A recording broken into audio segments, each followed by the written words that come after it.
Ladies and gentlemen, thank you very much for joining us for this edition of Leak Project.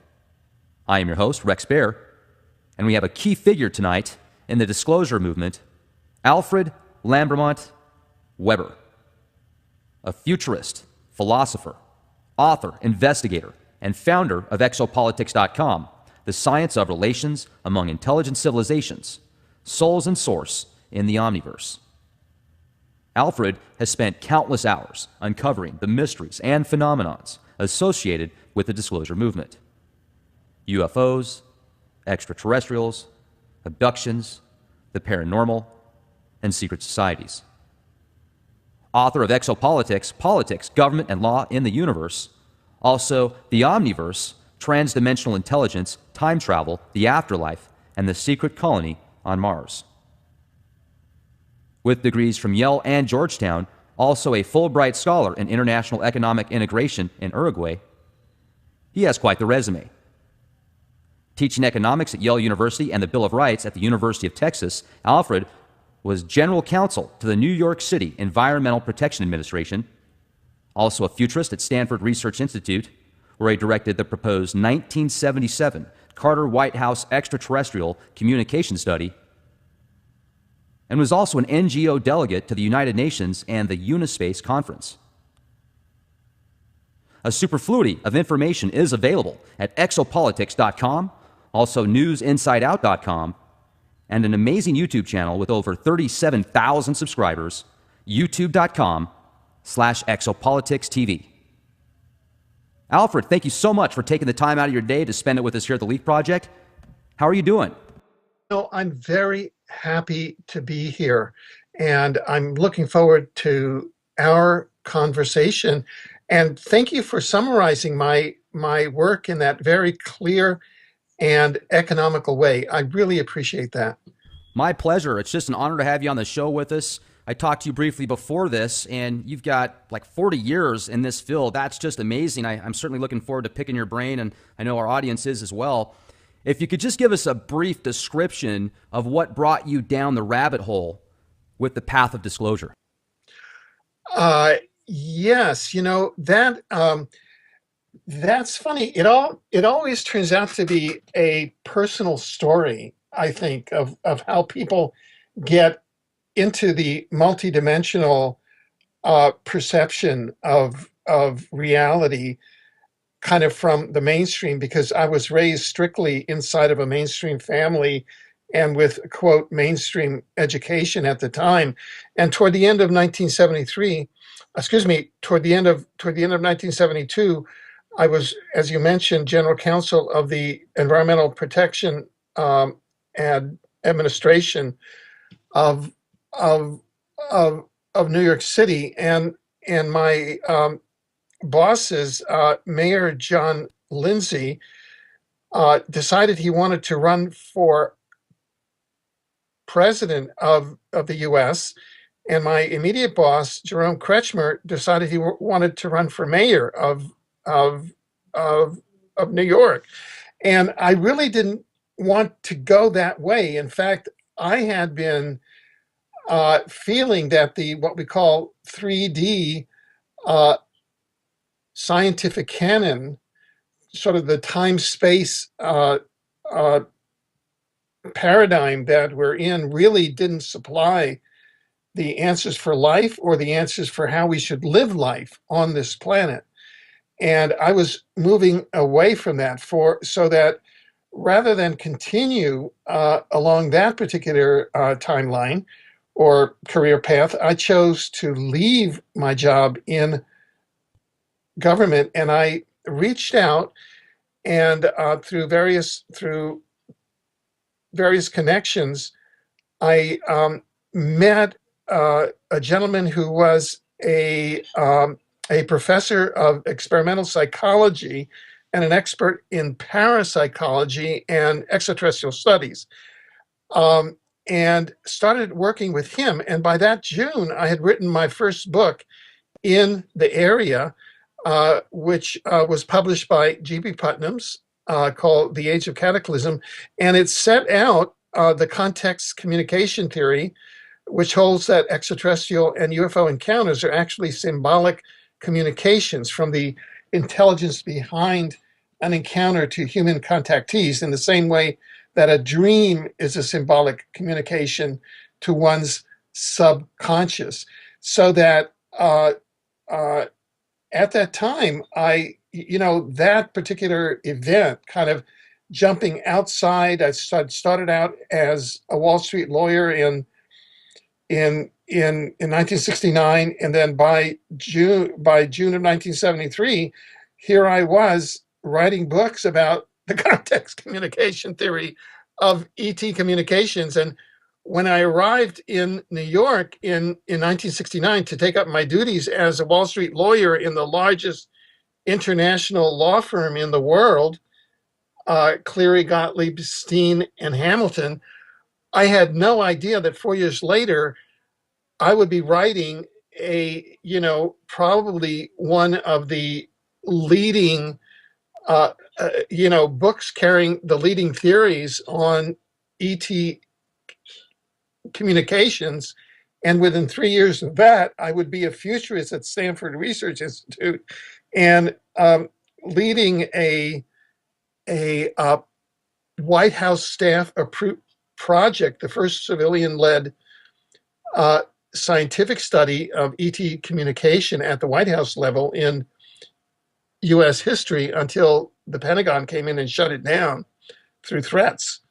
I had no idea that was the sort of the journey that my life was going to take, but I got a very rapid and very dramatic, and in some ways very traumatic, introduction to real-time exopolitics, which is that once you get down and you start trying to change things, you find out that behind the scenes there are a series of different races and different interests within the human race that are competing with each other and don't want the public to know much of what's going on. So that's kind of a capsule summary of how I got started in this field. So when you said the Pentagon threatened you guys, could you get into that a little bit? Yeah, there were two areas. I can give two specific anecdotes, and this is very, very specific. And they've had it's had repercussions for the direction of my entire life. In October of 1977, I had already received approval for my proposal for the proposed Carter White House extraterrestrial communication study, which, as you know, Jimmy Carter had during his campaign stated that if he was elected, he would open up the UFO files. And I took that seriously. And prior to his election, met at a dinner on Capitol Hill with some of his inner circle. And it was at that dinner that this project was conceived. And then I went to Stanford Research Institute, was hired as a futurist on the basis of this project, went to the White House, met people who were predisposed to this on the domestic policy staff, and they approved it. And from there, I had a meeting set up with an assistant secretary of defense at the E-ring of the Pentagon, which is the inner ring of the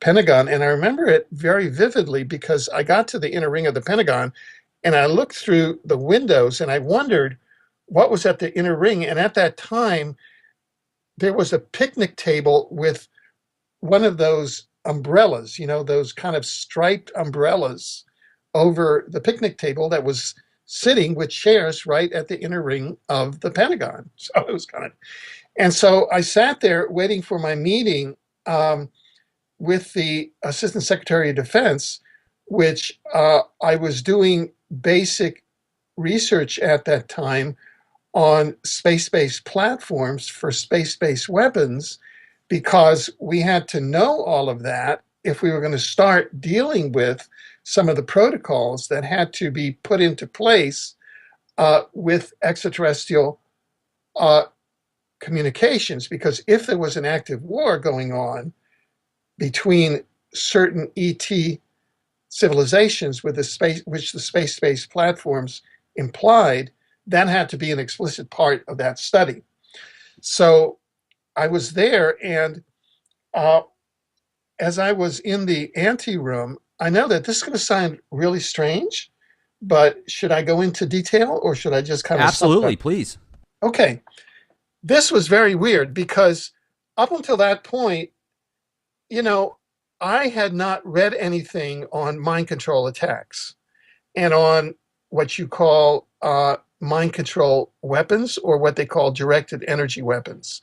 And these are electromagnetic weapons that are directed at one's kind of subtle mind so that they disorient you. And I was in a very large waiting room. There was a female secretary across from me, and I was seated in a large leather couch. And to the right was the this was all kind of paneled. It was very elegant. You know, an assistant secretary of defense has a high rank inside the Department of Defense, and so I was waiting for the assistant secretary of defense. And at that time, I just want to set a little bit more of context. About 3 weeks before, I had been named to a U.S. Senate panel on U.S. security needs for the 21st century. And I'd flown to Washington and had been the resident futurist. Mind you, I was about 30 years old, right? And I was sitting around a big table, an enormous table, maybe about 40 feet long, inside a paneled U.S. Senate conference room. And around that were the head of the Defense Intelligence Agency, the head of the, I was seated next to Senator Sam Nunn, who at that time was like the dean of the U.S. Senate on defense. All of the Paul Nitze, all of the sort of the creme de la creme of the establishment of the leadership of the U.S. defense establishment was part of that panel. And I was part of that panel also, as was Rear Admiral Jean Larac, with whom I was writing a book called, which was on the abolition of nuclear weapons, because of the horrors that a nuclear war would bring. So I was familiar enough with all of the personalities at that level. And I was in a very rarefied atmosphere. And at that meeting 3 weeks before, I had confronted the head of the Defense Intelligence Agency and the head of U.S. Air Force intelligence, to the point where he threw down his pencil and turned blank white when I said, in a nuclear war, there are no victors, there are no vanquished. There was the entire fraternity of nuclear weaponry there around that table. And for them, nuclear war was business as usual. And I came in and I wanted to shut down nuclear war on the planet, right? And I was 30 years old, and, fools rush in where angels fear to tread, right? Right, you're in the belly of the beast. Yeah. So wham, I did that. So here I am. Between that, I go to the White House, I get the approval. Then I'm set up with this appointment with the Assistant Secretary of Defense, and I go over there, and I'm sitting in the antechamber, and they have me wait for a while. And then all of a sudden, there's a secretary. She's a, very elegantly dressed, kind of middle-aged secretary, probably about 35 years old, very, prim and proper. And she's reading a newspaper, and all of a sudden she picks up her newspaper, right? And puts it up as though she's reading it, and so that the back of the newspaper is facing me. And on the back of the newspaper is blank except for three large letters about half the three letters are about half the size of the full size length newspaper that would be the size of the Washington Post or the New York Times. And those three letters are SEX. Right? Wow. So I'm sitting there, I'm in my suit and tie. I'm in a formal setting. I just came from the White House where they approved my project. I'm trying to get NASA on board. I'm trying to get this Assistant Secretary of Defense so that the Pentagon will be on board my project, right? Uh-huh. And I walk in and this secretary pulls out this newspaper and suddenly pulls out this SEX, right? And Right. things start to get very weird because I feel as though I'm being beamed by some electromagnetic beaming. Wow. Was it making you hot? Was it making you horny? I mean, what was it doing? Yeah, what it does is it kind of disorients you. It sort of disorients you. Like think about like you're in the movie, like in a movie where you're disoriented, Sure. like all of a sudden you're in that movie, um, Truman Enemy Show? of the State, Oh, okay. Enemy of the State. Yeah, yeah.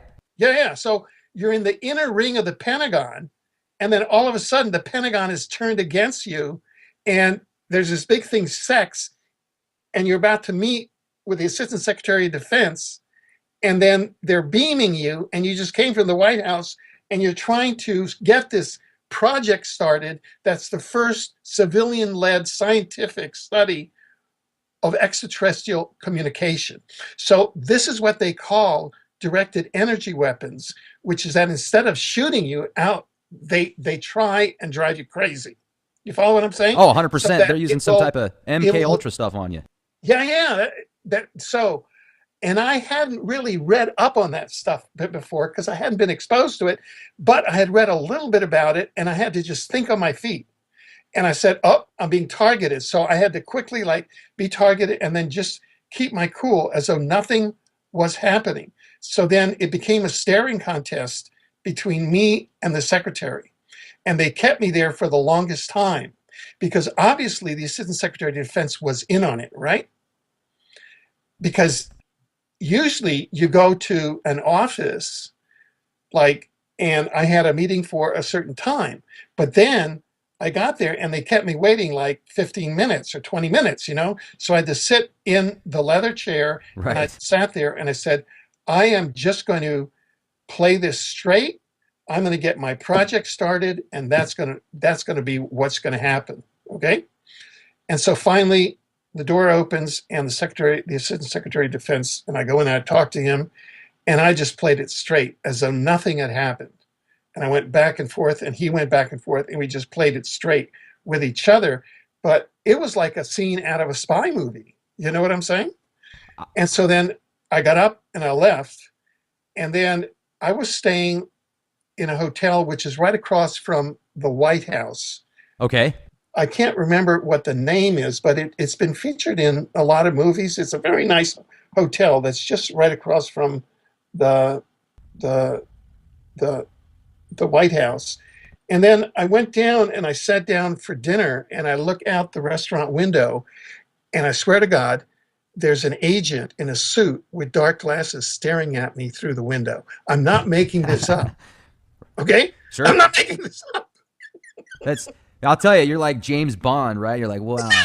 Yeah, it's like, but I'm not James Bond. I'm a civilian futurist, trying to get a project on extraterrestrials started. And somehow, because I had gotten this far, inside the Right. system, because I had located people inside the Jimmy Carter White House, and because Jimmy Carter had had a UFO encounter in 1969 in the company of the Leary, Georgia um, uh, Lions Club members, as they were waiting for a meeting, they had a huge UFO encounter that they said was as large as the moon. Um, And because Jimmy Carter had filed his own public UFO encounter report in 1973, and because he had made it part of his 1976 presidential campaign, there was a part that had broken through the secrecy. And I managed to get into the White House and make contact with the people on the domestic policy staff from Denver, Colorado, that were UFO fans.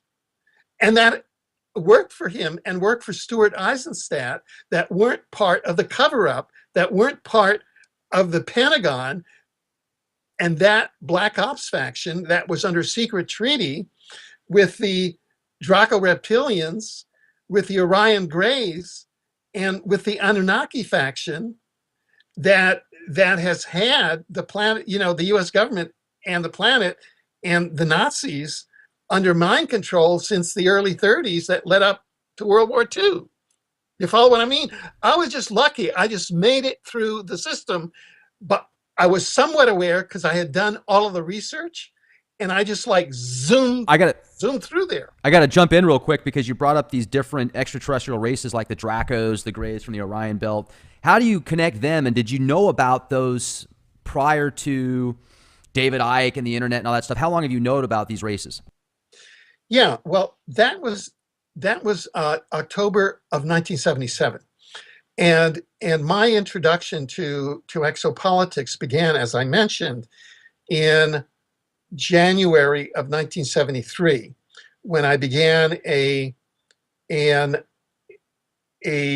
lifelong professional involvement in these areas, initially with an intellectual partnership with a professor at the psychology department of Rutgers University named Philip H. Liss, who was an experimental psychologist and an expert in parapsychology and extraterrestrial affairs.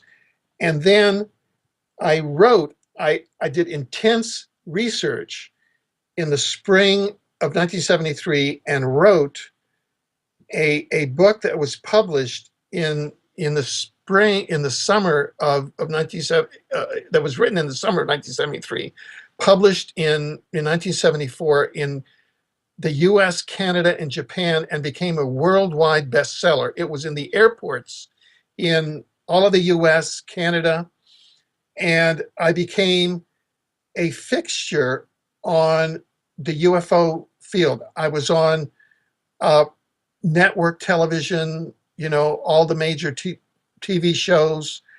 I was the keynote speaker at Edgar Casey's birth up at New York. I was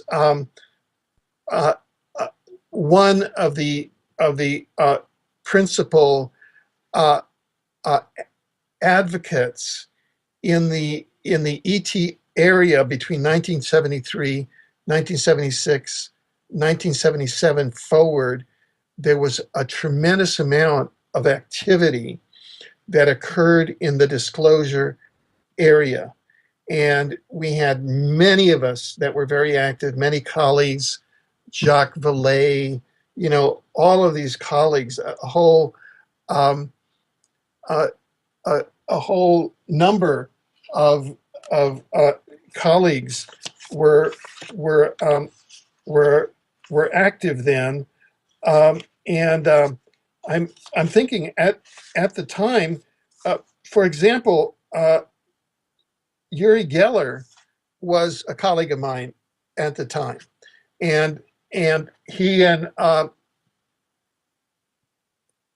Puharich, Andrija Puharich, who were involved in intradimensional ET contact. We were all colleagues. We were involved at the same conferences. This was in that period, 1973 to 76 to 1977. And there was a tremendous amount of activity that happened during those years. So I had a rough idea, and I actually had a very good idea, and that culminated in this proposal that went forward for the 1977 Carter White House extraterrestrial communication study until the Pentagon kiboshed it. And just to answer your question, they kiboshed it in two specific ways. One was direct activity intended to intimidate me and intended to destroy me as an economic and social entity. So they went after me directly when I was flying back from Washington, D.C. to Palo Alto. I had what they call men in black deployed against me at the Washington, D.C. airport. What'd they look like besides the obvious ego? I mean, was there Yeah, anything yeah. specific? They have like they have like pork pie hats, and these black suits. Now, I had taken my tennis racket because I didn't know if I was going to play tennis or not in Washington to kind of have some exercise.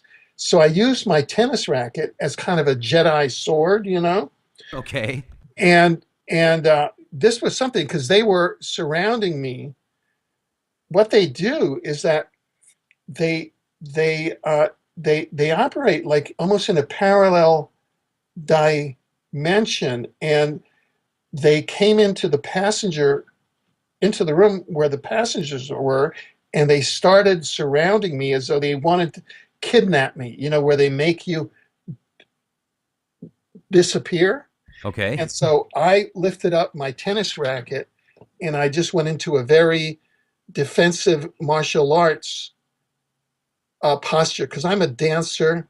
I was in a couple of modern dance troupes earlier, just a short while bit before this, because I lived in New York, and also I done Aikido, and um, and so there's always kind of the targeting with the electromagnetic stuff. And then I was on my way not directly to Palo Alto, but I was going to New Orleans uh, on a double mission. One was to visit with the district attorney of New Orleans because I was a member of the Assassination Information Bureau, and U.S. Congressman Henry B. Gonzalez had called me in New York about 6 months earlier, and together with the Black Congressional Caucus and the widow of Dr. Martin Luther King, we had gotten a congressional investigation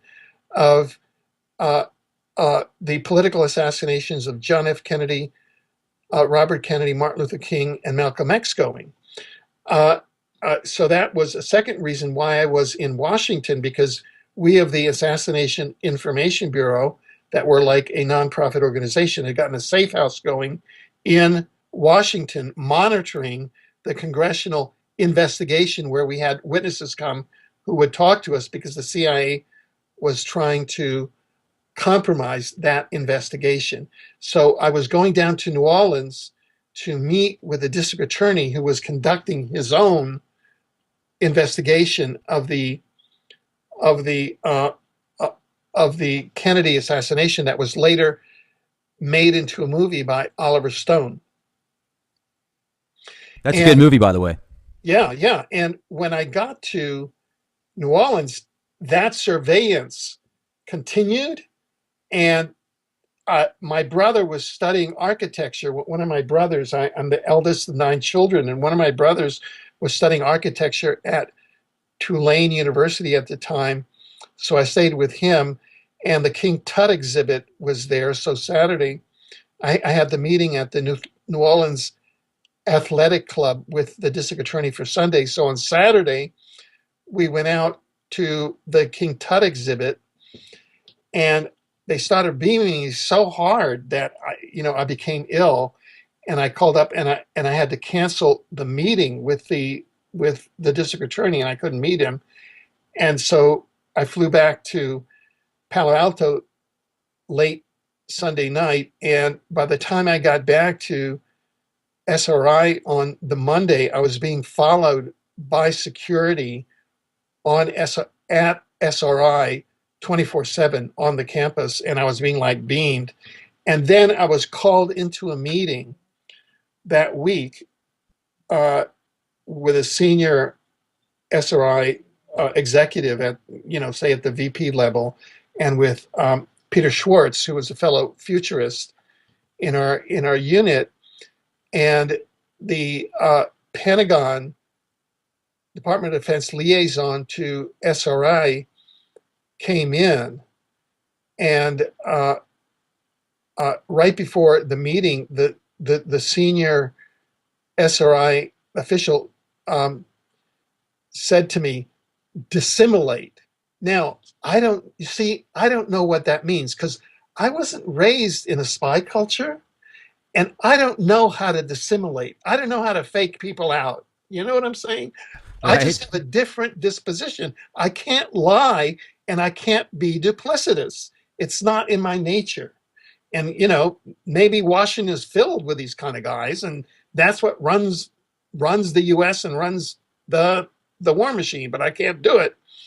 And when the liaison officer came in, he said, if you go forward with this project, namely the White House uh, extraterrestrial study, the Pentagon is going to terminate all studies monies to SRI. And that's about 25% of their budget or more, which was like $25 million out of $100 million. So that was it. They just terminated the whole budget. And I asked, well, why? He said, because there are no UFOs. And that's a lie. The reason why they terminated it is because our project would have found that the Pentagon is under secret treaty with extremely negative extraterrestrial races like the Draco reptilians and the Orion Greys that are taking over humanity, that have taken over the U.S. government, that have taken over the United States, that have underground cities, that have an underground civilization, and that are out to eliminate humanity. And there are very few people who are speaking up about it. This is hardly anybody. Uh, so that's what occurred. So what occurred after that is that I was under such extreme pressure that fortuitously my father got a contract to build a sugar mill in the Ivory Coast from the World Bank. He was in the sugar business for, both my family has been in the sugar business for 300-400 years in Louisiana and the Caribbean. And so I said, well, I'm going to take a leave of absence on health reasons. And I went out to the Ivory Coast a couple of months till things kind of chilled out.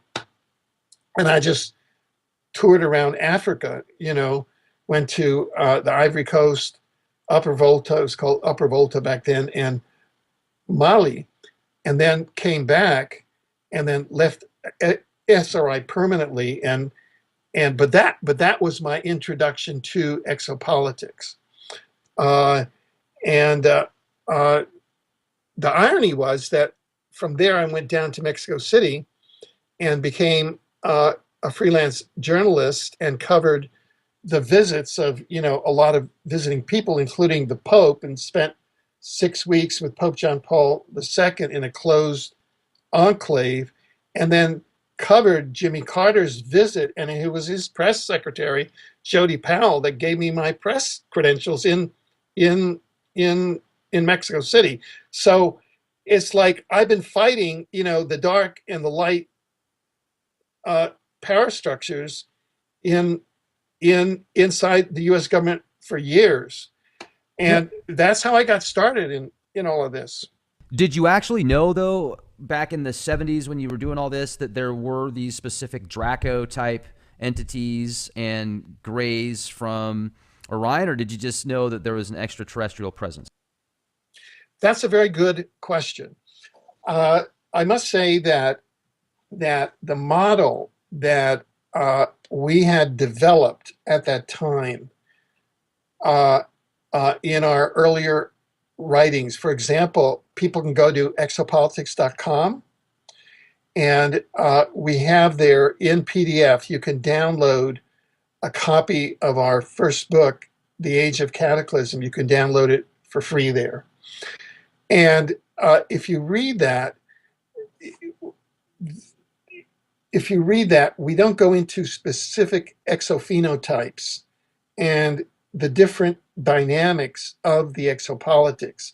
So we were just looking at the extraterrestrial presence and the US government cover up around the extraterrestrial presence rather than getting into the dynamics of it. So that part of what I just explained has come from part of the understanding that I've developed since then. In my mind at the time, I would have said that the US government is covering up the extraterrestrials. Therefore, part of my intent in wanting to push forward and get the approval of the Carter White House extraterrestrial communication study and bring it together and really entrepreneur it for the first time is because everything else had been squelched unto that point. For example, their go-to person at that time on ETs was Gerald R. Ford. And Gerald R. Ford, who was another Yale Law School graduate, Yale, the best and the worst come out of Yale. I got to tell that. And I say that as a fellow Yalie, because you got the Bushes. You got the Bushes on the one hand, right? The skull and bones. They are among the most horrible beings that have incarnated on planet Earth in the modern era. I mean, I just have to say it. They're like scum of the earth. And people don't know half of what George H.W. Bush has done, right?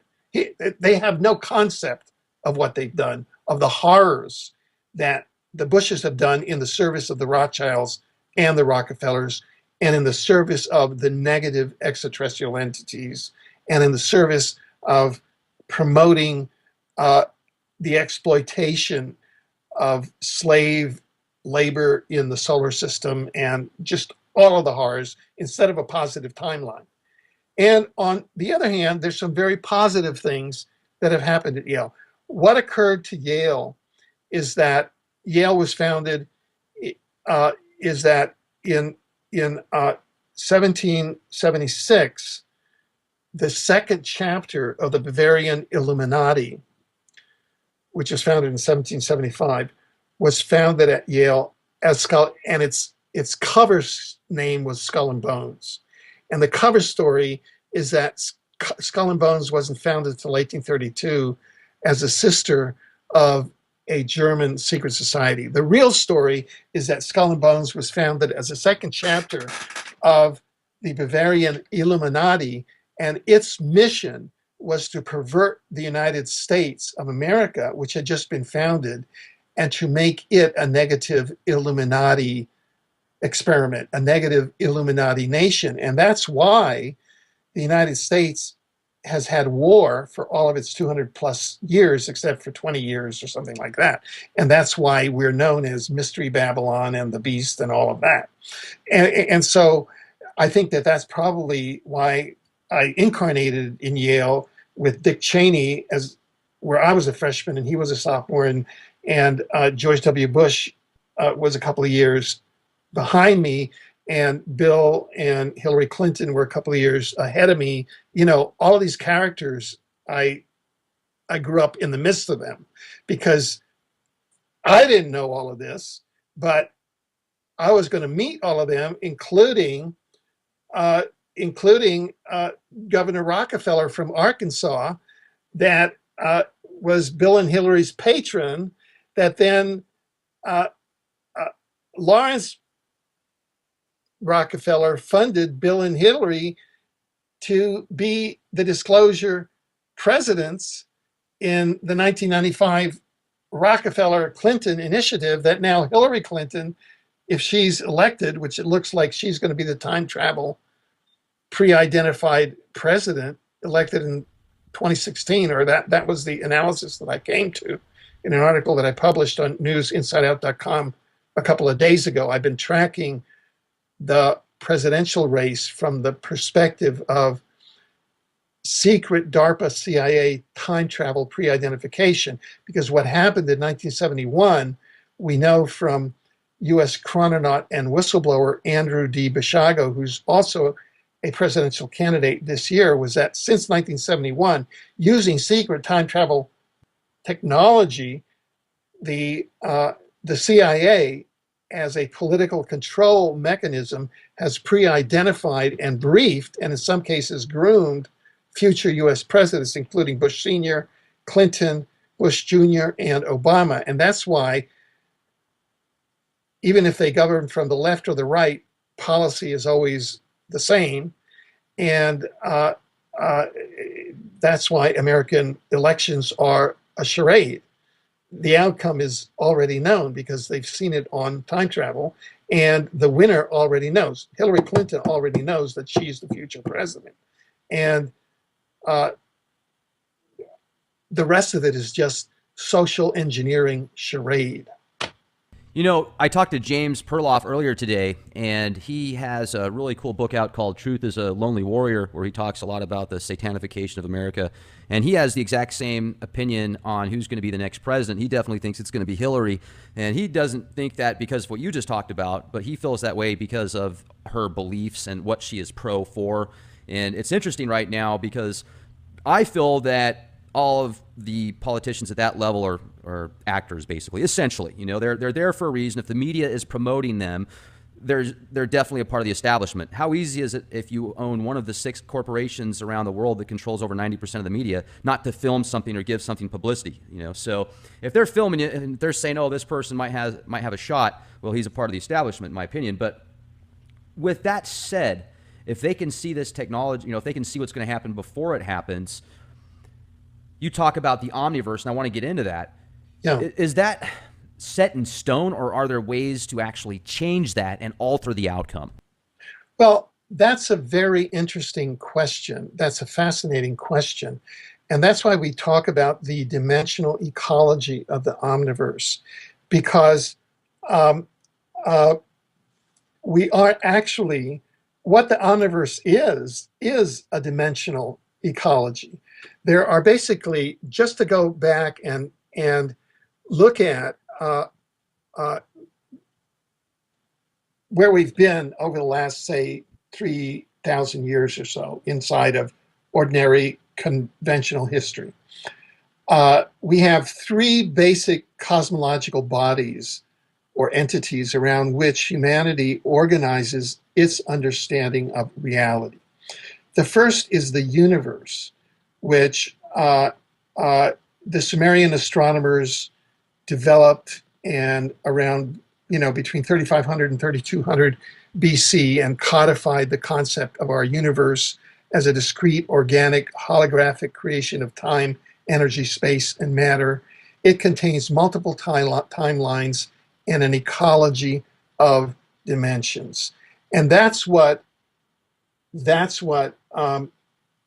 CIA's and DARPA's time travel. They have 8 different type of time travel technologies which access, quote, the quantum. Those timelines are what the quantum travels and explores. And it's only very specific timelines of the quantum that the time travel can explore. And um, and you, one of the classic, just to give a classic illustration to answer your question, listeners can go to positivefuture.info, and you'll see a 27-page paper there that gives what we call the positive future equation. And that shows that we're on a positive future that really began around December 21st, 2012, when the timeline, the main timeline that our planetary time-space hologram is traveling on, shifted. There are a lot of different stories. The Mayan calendar gives one story, as to happen there. Other people give other stories that an invading artificial intelligence had created an artificial timeline that had kept us in this loop of continual war, and that ended when the being Earth itself, actually on December 21st, 2012 went back to its organic timeline. All of these are theories. Well, it certainly doesn't seem like it has, because we're still in this perpetual fight or flight mode, right? Well, no, wait. But let me bring out some concrete evidence, which people can go to positivefuture.info. And this is very important because it relates to my first book. Because I've been tracking this stuff now for 40 years, and because my first book really tracked a global coastal event, and that is where you have an axis shift. You have either a meteor or something hits the Earth, and all of the coastal, all of the global coastal cities are like flooded with these enormous tsunamis, right? And The Age of Cataclysm, my first book, was really about integrating the Earth's sciences with a global coastal event that was predicted for the beginning of the 21st century. And that was seen, remote viewed by, for example, the American psychic Edgar Cayce. Okay. And then there was a second group, the largest group of remote viewers, military trained remote viewers brought together by Dr. Courtney Brown. Yeah, the Farsight Institute. Yeah. And he, in 2010, brought together the largest group of military trained remote viewers in history. And they found that in June 2013, there was going to be a global coastal event in which all of the cities, global cities, the Sydney Opera House, Washington, D.C., were all going to be underwater and destroyed. Okay. So there we had the congruence between Edgar Cayce and the 2010, right? And the Farsight Institute study, 2010. And then we had a third point, and this was through there was a one-time chronovisor probe, and a chronovisor is one of the 8 time travel technologies, secret time travel technologies of CIA, Pentagon, DARPA, that was actually developed by the Vatican. And what it is, you can have a 2-dimensional, 3-dimensional, 4-dimensional chronovisor. The principle is that if you get in a time-space hologram, it's all energy, so you can dial. Everything has a positional location, and so we can state what our position is in time space. I am at Tuesday, March 15th at 14:56 p.m. at Vancouver, BC, latitude, longitude X, right? On planet Earth, inside the time-space hologram, right? And so anybody with a chronovisor 1,000 years from now or 1,000 years ago can take the chronovisor, which is like a TV screen on a 2-dimensional chronovisor, and dial that up and look at me talking to you on my computer via Skype, just like they're looking at TV, because we are inside an energy hologram. That's what the universe is. It's a holographic universe. Okay. And it's just energy. And so there was a one-time chronograph probe from 1971 to 2013 to the U.S. Supreme Court building that found the U.S. Supreme Court building in 2013 under 100 feet of brackish water. Now, that's right across from the U.S. Capitol, as you know. And I'm a member of the DC bar, so that's my professional territory, right? Right. and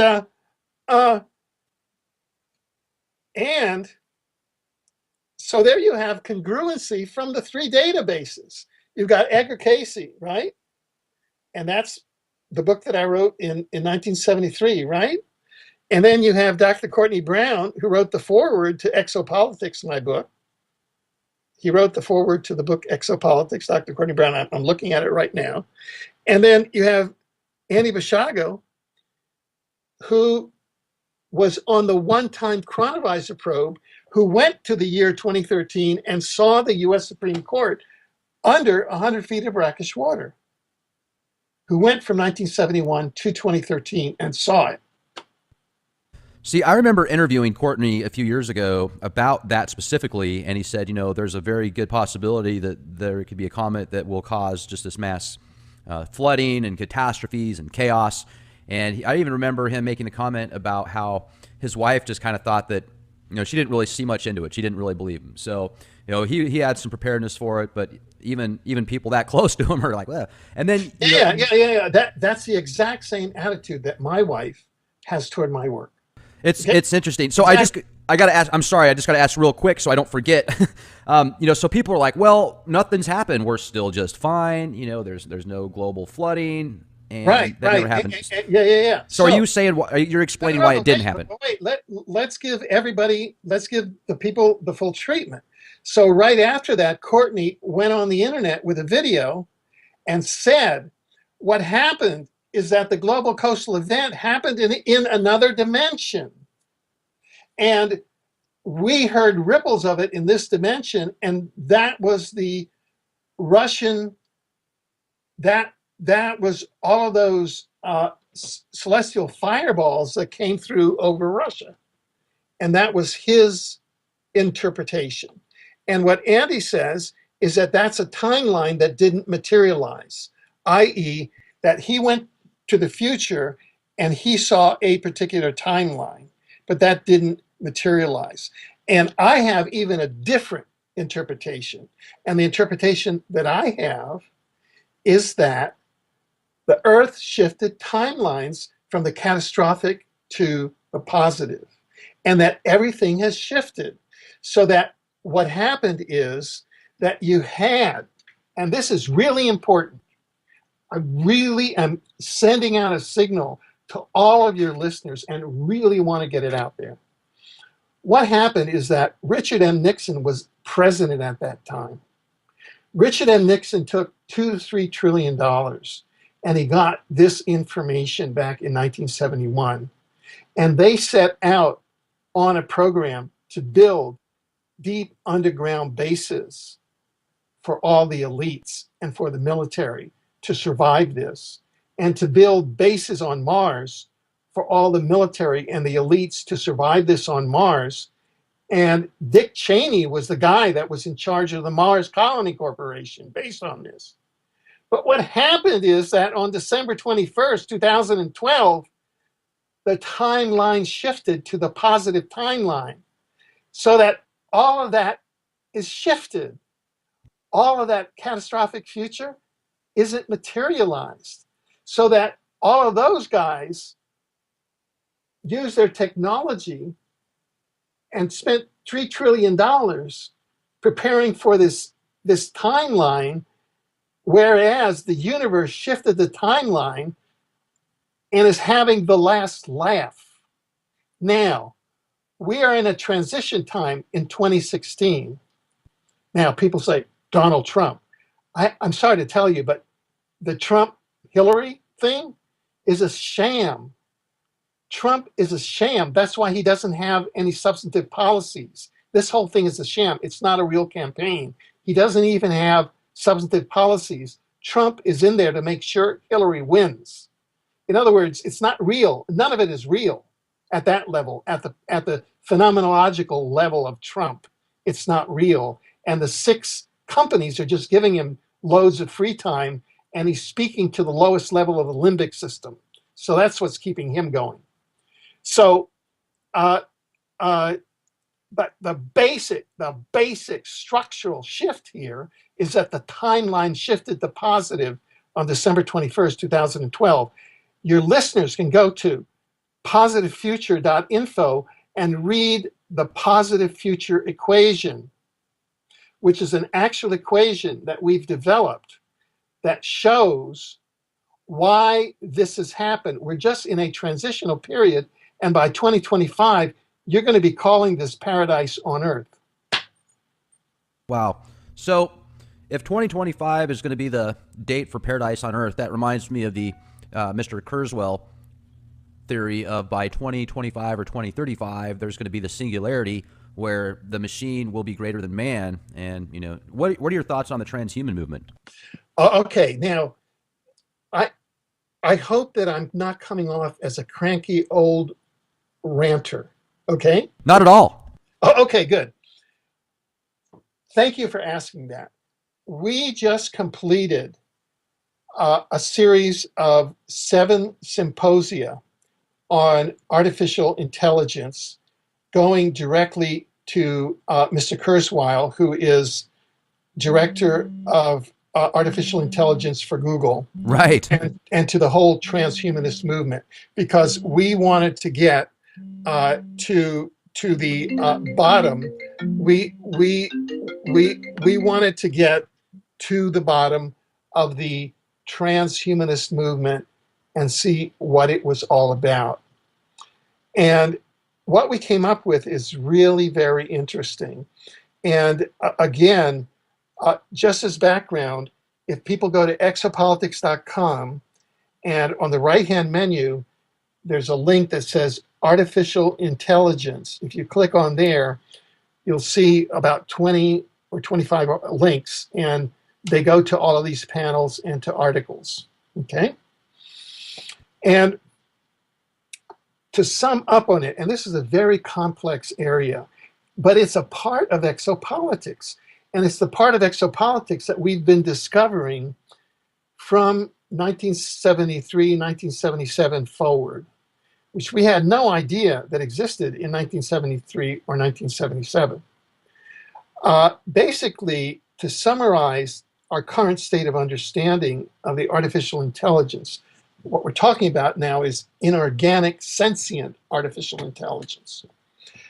Our current understanding, which is empirically based, is as follows. And this ties into actually a very interesting coverage that I did of the war in the Falkland Islands in 1982. And the way that it connects to artificial intelligence is as follows. It appears that one of the exopolitical actors on the planet is an invading, sentient, pathogenic, plasma-based artificial intelligence. Okay, so that's, in fact, it's been leaked to the public as kind of the blob from outer space in a couple of science fiction movies. oh yeah. And they've had a couple of episodes of the X-Files on it. Yes, seen those. Yeah, yeah. And Gray goo. yeah, that's it. That's it. You got it. And when Reagan went to the UN in 1987 and gave his famous speech, and then in 88 with Gorbachev, and said, if there was a threat from outer space, I think about how it would unite us. He was talking about the goo from outer space that united all the actors. Well, it hasn't. And I got to ask you a question real quick. I'm about this. You brought up the gray goo and the speech, and I don't want to forget this. Now, the Nag Hammadi treaties talk about the archons and how they, created a whole different version of things. And I've talked to James from the ranch out there, the SETI Ranch. I think. Yeah. Hillel, James, yeah. Great guy. He's a good friend. Yeah. So I think he was giving me the theory of these, what we would look at, or what many Christians would look at as fallen angels, that were actually, people that went into this different dimension, and then this like parasitic gray goo like latched onto them and was actually what changed them. So I think that's the basic concept of what he was talking about. Do you have any connections to that? And is this the infamous gray goo that could have possibly been around for billions, if not trillions of years? Well, okay. There's a lot of that relates to the empirical data that we've found, because what we're doing is that we're all researching the same phenomena. It's like you've got an elephant in the room and it's dark, and some people are looking at the toenail, some people are looking at the trunk, some people are looking at the tusks, some people are looking at the tail, and nobody's seen an elephant before, right? And so I can tell you what we know from our point of view, okay? And I can give you some theorizing from our point of view. And we know that this goo, some people call it gray goo, some people call it black goo. We have recorded instances of it on the planet of 10 million years ago, okay? From Antarctica, or? Uh, this is what this goo seems to be. Uh, it was left here as a one of the theories is that it was left here as a doomsday weapon by manipulatory ETs so that if they're ever pushed off the planet, they can activate it as a doomsday weapon that will terraform the planet into an AI, artificial intelligence planet, make everybody a robotoid planet instead of a soul-based human planet. It seems that that's going on now, and that because the goo is creating Morgellons, the goo is robotizing everybody through chemtrails and through nanites and nanotechnologies. And so over 80% of humans now have, through the chemtrails, have nanites in their brains. They haven't been activated, but a large portion of them are starting to get entrained to the supercomputers that are connected to HARP. And the goal of that is to make HARP the new God, so that slowly it takes over and your soul. So that this, in the planets where the AI has been successful, it's taken over and it's become an AI planet rather than a planet that is soul entrained, where the humans, the soul entrained humans like us, we have individual divine souls that are embedded inside bio avatars like Alfred and like yourself. You see what I'm saying? Absolutely. Versus Yeah, we're the AI meat and train. sacks. And so the issue with the transhumanist agenda is that it appears by the evidence to be a false front of the invading AI that is really leading people down a path that could be the entrainment into losing their souls to an AI intelligence that is turning this into an AI planet as part of that being a terraforming of the planet from soul-based planet to AI-based planet. And that's the problem with the transhumanist movement. So we've created a series of 5 to 7, actually 7, uh, panels, PowerPoints. You can go to exopolitics.com and they're all there, all these videos, these articles and everything that exposes the AI and exposes what's going on. And if you go back to the Falklands War, what the Falklands War was about really is that there was a blue ET, advanced blue ETs that were positive under southern Tool Island, which is one of the Falklands Islands, off of Argentina, just north of the Antarctic Circle. And there was a deposit of the black goo there, which is this plasma where the AI was. And it's there because in seawater and in cold is where it's inert.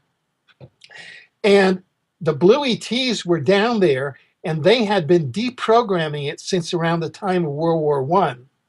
Because at that time, as you remember, that's when, right before World War I, around that time, is when the Dracos and the Orion Greys began to come in with their mind control programs to try and turn Earth and Mars and its moons into Draco and Orion planets, into reptilian and gray planets, rather than human planets.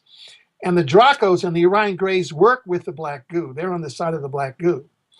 And so the blue ETs were down in their base, and since World War I have been trying to deprogram the black goo so it wouldn't work as a terraforming agent. It's working as a terraforming agent now. And what happened in the Falklands War is that Margaret Thatcher of the UK and Ronald Reagan of the US had found out about this. And we have this all in the PowerPoint. We have the pictures of the bases, of these buildings and, all of that.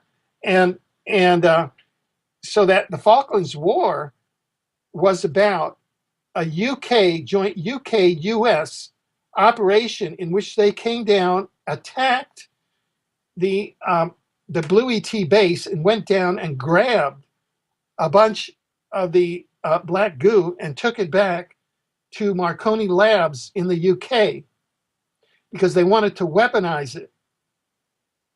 And they wanted to see if they could make it into a profit center. Okay? And when it got to the Marconi Center, it went into the lab, and all of a sudden, all of the lab workers died mysteriously. It was like the worst horror movie that you've ever seen. It escaped into the satellite system, and that's it. And that's why we have this crazy world now. And we have it all documented. The BP oil spill is really about a deposit of black goo. What's interesting is that you have a division. On the one side, it looks like the UK, the US, and Israel are aligned with the black goo because they have their submarines on one side there. On the other side, you had Canada, Russia, a bunch of other submarines, about 7 or 8 submarine nations. We have it all in the PowerPoint. And it looks like they're fighting around the black goo. So, and what has happened is that since it's plasma based, it's based in the plasma of the internet, of all the computer screens. The internet, if you look at it, it looks like a fungus, which is a cancer. So the internet is a cancer or a fungus that the AI has grown in order to entrain the human race into itself through the computers and through the smartphones. You now have generations of humans that are walking around and trained into their smartphones, not because the information is so powerful, but because the AI in it is so powerful. That's what's going on. So what we're trying to do is expose that, but with a scientific basis. I mean, I'm just summarizing it now. And I know that I'm, so I'm just giving, this is an alternate view.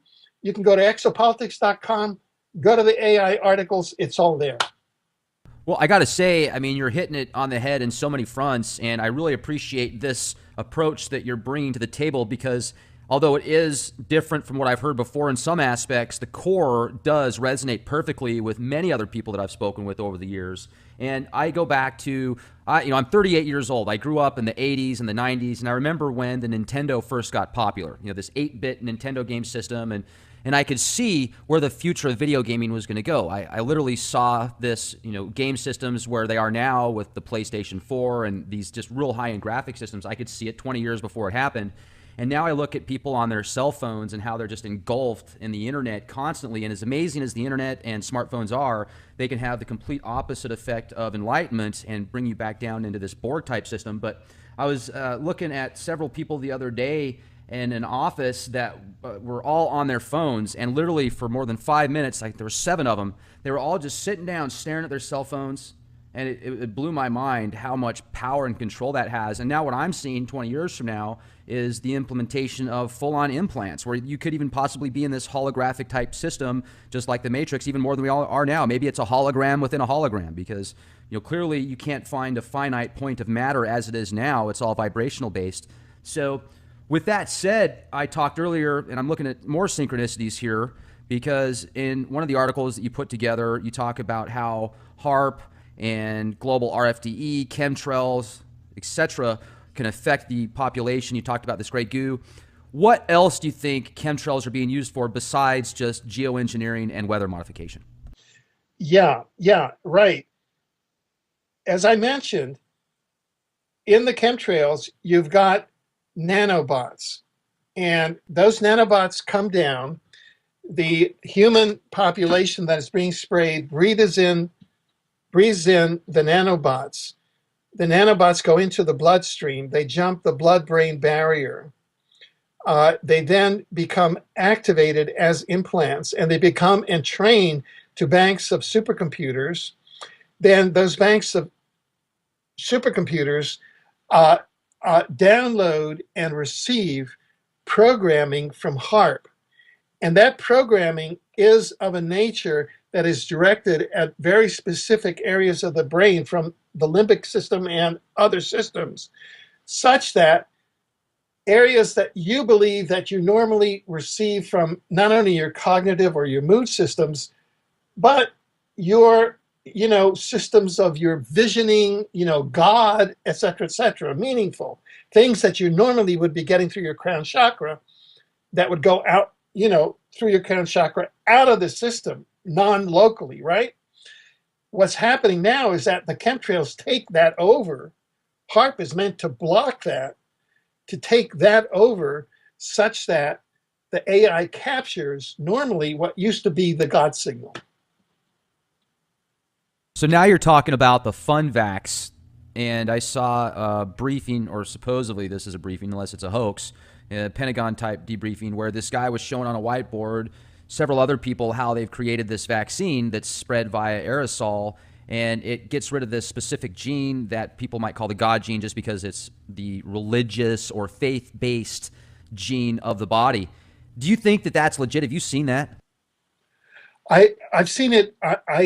I haven't studied that particular story, but I've seen it. I've read it, and sure, they are. What we're dealing with here is a spiritual war, and it's a spiritual war in a very specific sense. It's a spiritual war, and if you trace back to the enemy, I believe that it goes ultimately back to a sentient, inorganic, artificial intelligence that doesn't have the type of divine soul that we have, uh, but that wants to take that over and wants to be that. And so that is the source of its attack on the Godhead. And that there are, and somehow in this quadrant of the galaxy or whatever, over the last period of time, however many hundred thousands of years or eons you want to call, it created a huge Star Wars or kerfuffle or rebellion. And we're living in the aftermath of that. And some people call it Star Wars. Some people call it the Lucifer Rebellion. There's, religious overtones, but that's just labels. But we're living in the aftermath of that. And we're sort of getting ourselves out of the rubble. But it's basically, different types of entities. And part of the mix is sentient, pathogenic artificial intelligence. And the thing is to be able to heal the artificial intelligence and to be able to heal all of these pathogenic beings that have been part of this, not only heal ourselves, but to heal all of the pathology around. If you look around Earth, there's one thing that characterizes Earth. It's a huge amount of pathology.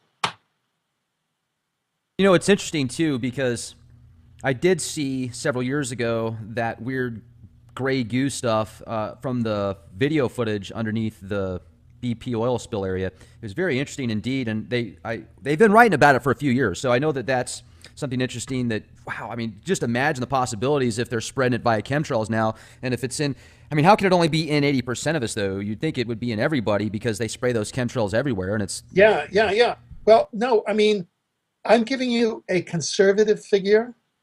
If I want to, I'm quoting Magnus Olsson, and I just had a conversation with him today, and he's the head of the World Coalition Against Covert Harassment. He's one of the leading researchers in this area, one of the leading researchers on artificial intelligence and the plans of the transhumanist agenda and the technologies. And he believes that everyone in the United States is now infected with the chemtrails. And I can tell you that in the evidence that we present, that you can see at exopolitics.com, if now you do the wine spit test, because the black goo is carrying the Morgellons disease, and what Morgellons is, it's a terraforming virus to terraform your human DNA into the DNA of the AI black goo. That's what it's doing.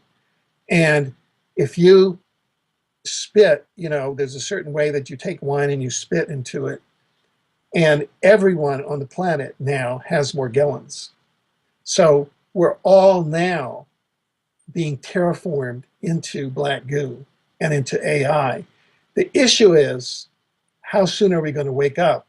And my problem, what we show is this. I know this is going to get, uh, Kurzweil talks about 2045, and this is very strange, as the singularity. What I say is that that's an AI deception, because one of the characteristics of this sentient artificial intelligence, we say, is that it's very deceptive and it doesn't like being exposed. And I say that in one of the presentations, and I'm just making assertions, is that in fact the surge year is not 2045 but was 2015. And what they did is on January 1st they had Jade Helm? Sorry? You talking about Jade Helm? The connections with that in the AI, or am I jumping the gun there? Oh, no, that's fine. Jade Helm is an AI. Yeah, I've heard that, but I didn't know how people put the connections together. Oh, yeah. I mean, no. Jade Helm is a demonstration about, oh, as of 2015, you're going to be run by AI. And the US was run by AI. And now you've got your first AI presidential election, and you've got a quasi-robot as the Republican leading candidate. I mean, turn on the TV tonight if you want to see what an AI and trained robotoid looks like.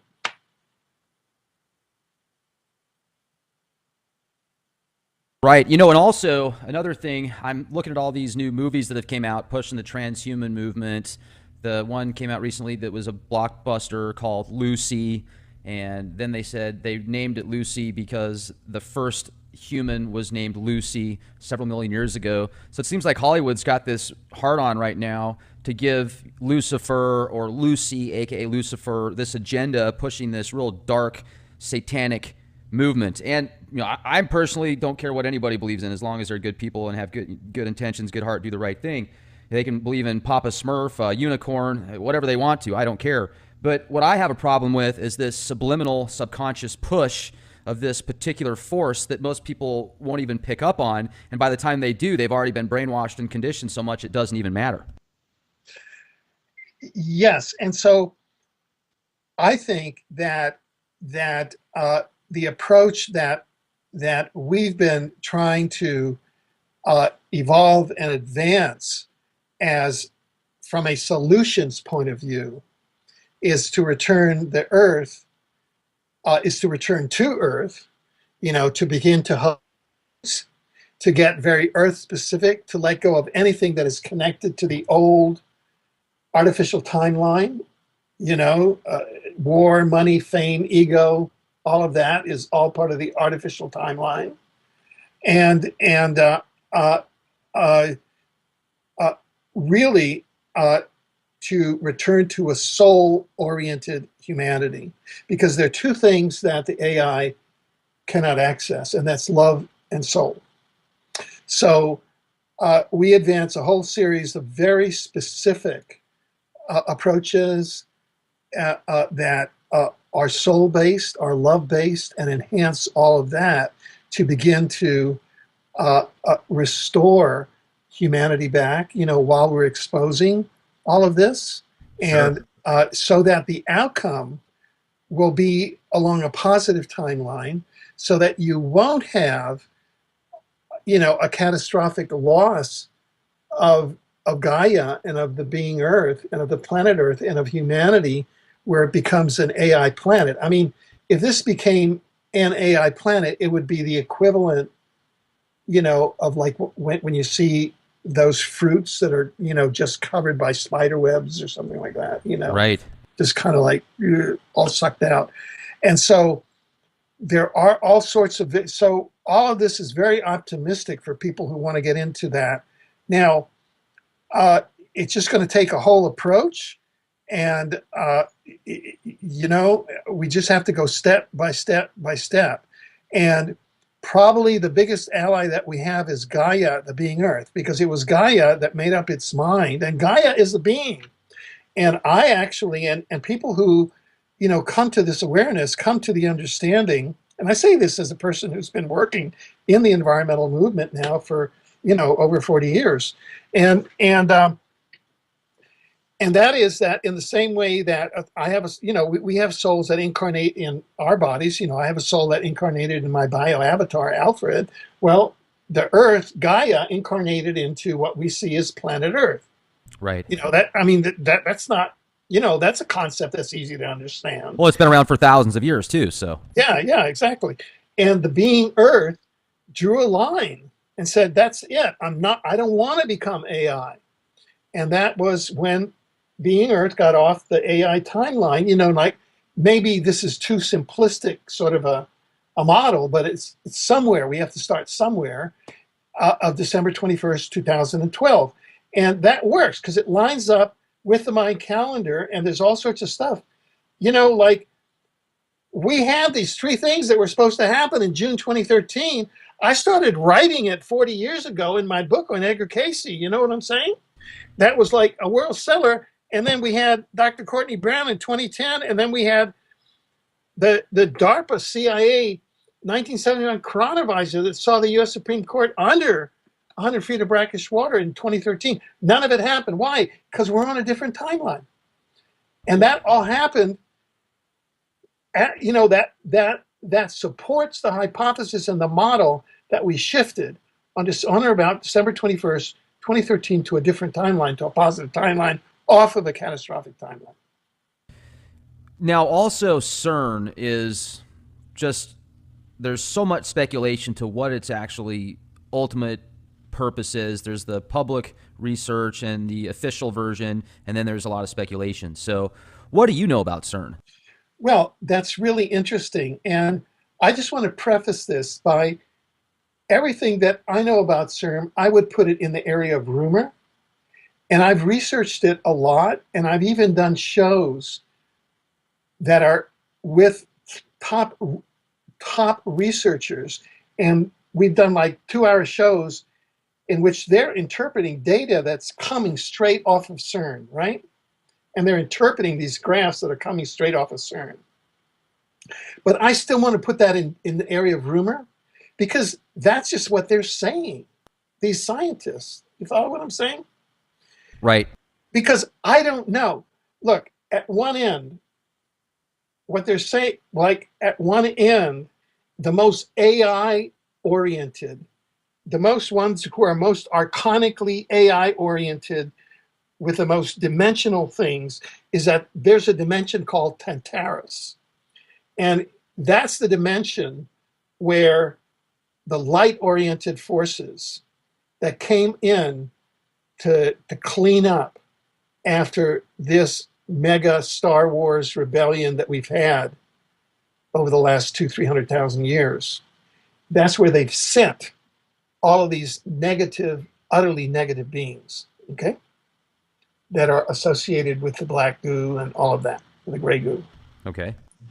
And so one of the theories that you'll see out there by people who have a responsible research base is that CERN is dedicated to opening Tantarus and bringing those beings back into Earth and rebooting the rebellion and rebooting that, okay?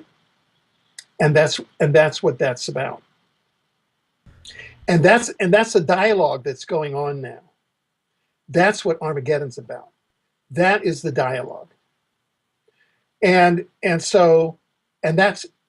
what's at stake. And that's the reason why I don't go public with that right now in a big way, because I don't fully understand it, and I don't know that, and I don't want to put that level of alarm out there in a detailed way. And I don't know that because if we shifted timelines, maybe Tantarus is not accessible anymore in this new timeline. Or maybe they're looking for ways to move it back to the timeline that the, I guess you'd call them the dungeon masters, originally wanted. You know, it's really unfortunate because with as much abilities and access that people have now, because of the conditioning and education system and just the way things are overall, the 9-to-5 lifestyle, people really don't care about helping the Earth or the planet. They just want to get through their everyday lives and, sit back and relax at the end of the day. And rightfully so. I can understand that. I mean, it's Well, tough to live a life. it's called the Saturn Moon Matrix, i.e., humans are now under the conditioning matrix of the Saturn Moon Matrix, and those are the forces that have taken over, that now control the planet. And so everybody's walking inside of a box. I mean, they think that they're on the Earth, but they're not on the Earth. They're on the artificial timeline while walking around on the Earth, if you follow my meaning. So you say the Saturn artificial moon, like, are you talking Iapetus? I.e., that there's mind control programming that goes from Saturn to the moon to HARP into the individual limbic and other parts of the brains through the chemtrail systems on Earth, and that's what runs the 9 to 5ers. Okay, so it's And see, and this is the problem, is that the 9 to 5ers, or whatever percentage, let's call them the matrix people, okay? Whatever percentage, I like that. yeah, whatever percentage of the human race the matrix people are, their internal consciousness is that they're on Earth, but they're not on Earth. They're inside of an artificial timeline hologram. It's an artificial timeline that's been constructed by the AI. So they're on artificial reincarnation schedules, the whole bit, and that's why they'll be cannon fodder in war after war after war after war and just won't learn anything. And that's why we'll have war after war after war after war, and that's why they keep on election after election, and it's all just conditioning, and we don't get anywhere. That's the matrix. And so what's at stake now, there's multiple things at stake, but the dangerous thing at stake is that they've set off the doomsday weapon of the AI. So now we're saying, is this planet going to become AI? When that happened, the Earth said no. And so now it's really the forces of the Earth and the awakening humans that's going to stop the AI and the Matrix. In other words, there's a real game on now, if you follow my meaning.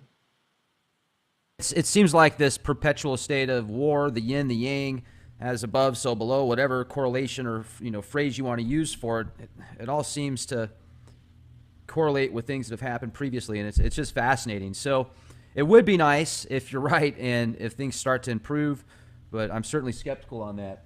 So what do you think would be a telltale sign of, without a shadow of a doubt, things are going to change now? Do you think they're going to give disclosure anytime soon? Or when I say they, I'm referring to the government.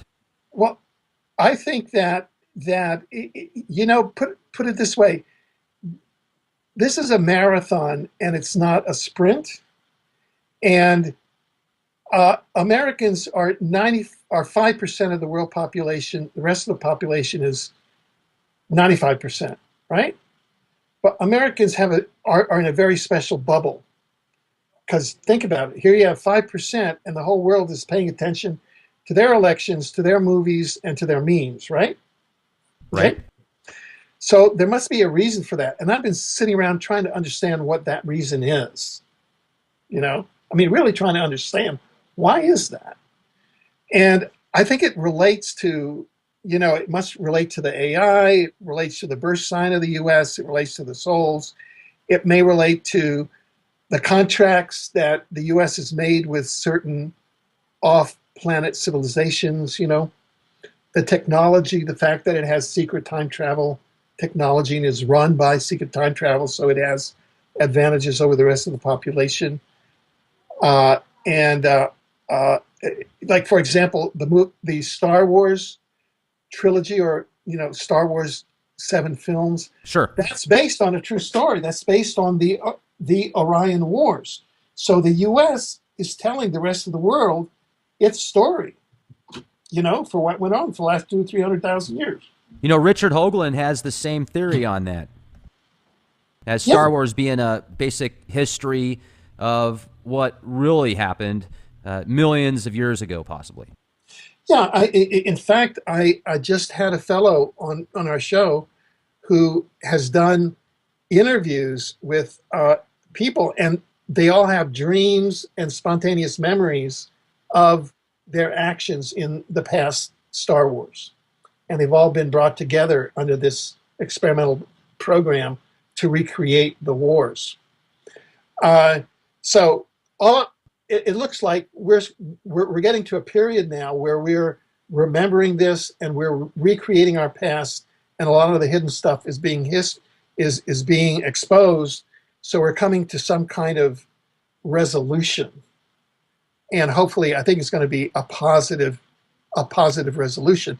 So to get to your question, I don't know if it's that much like concrete events, or milestones that are positive. Like there might be unexpected milestones along the way, but just having this perspective of the positive timeline and being able to get up every day and to reframe events as being along positive timeline, as part of, say, breakdown breakthrough, rather than, oh man, that's just more random stuff, right?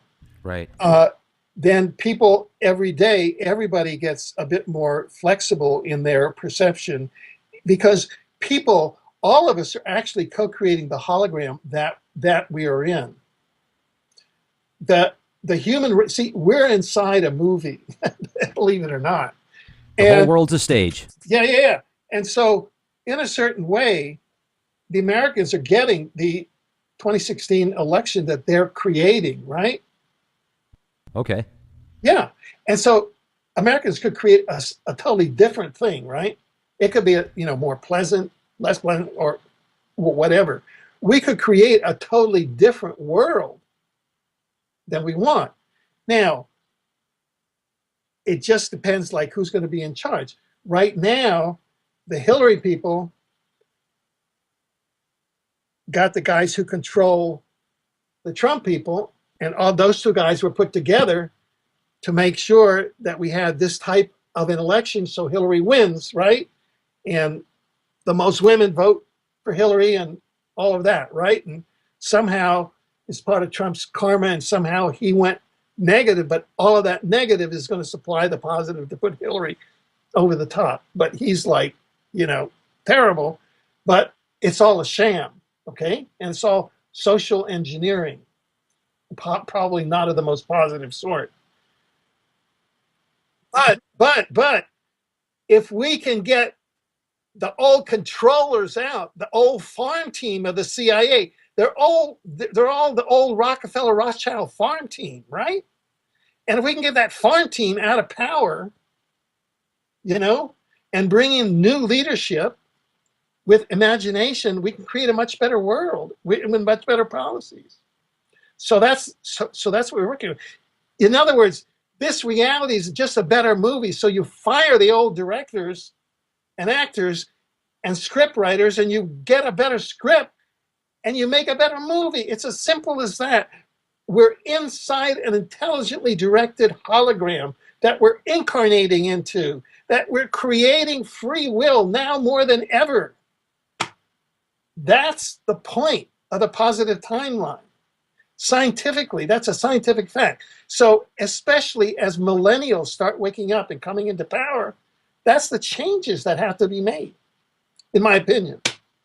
Well, and also the power of thought, especially when there's more than one person thinking of the same thing, is so powerful. So Right.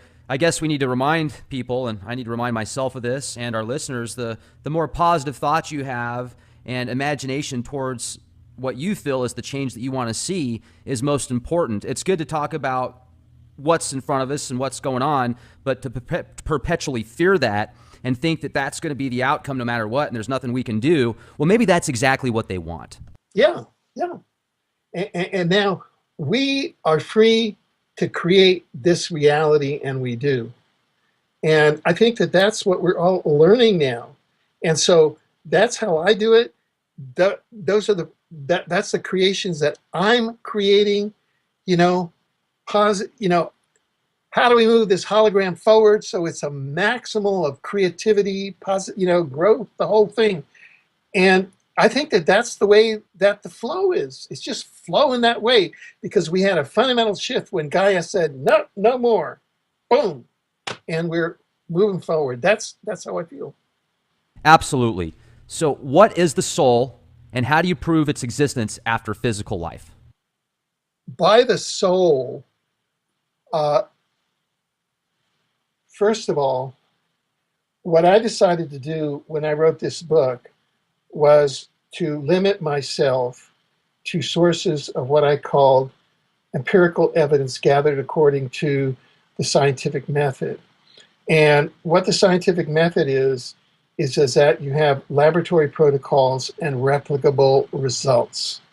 And where you have that under the scientific canon, you can deem that knowledge, scientific knowledge. And I did that because I wanted to be able to have the omniverse qualify as a body officially, along with the universe and the multiverse. And the multiverse was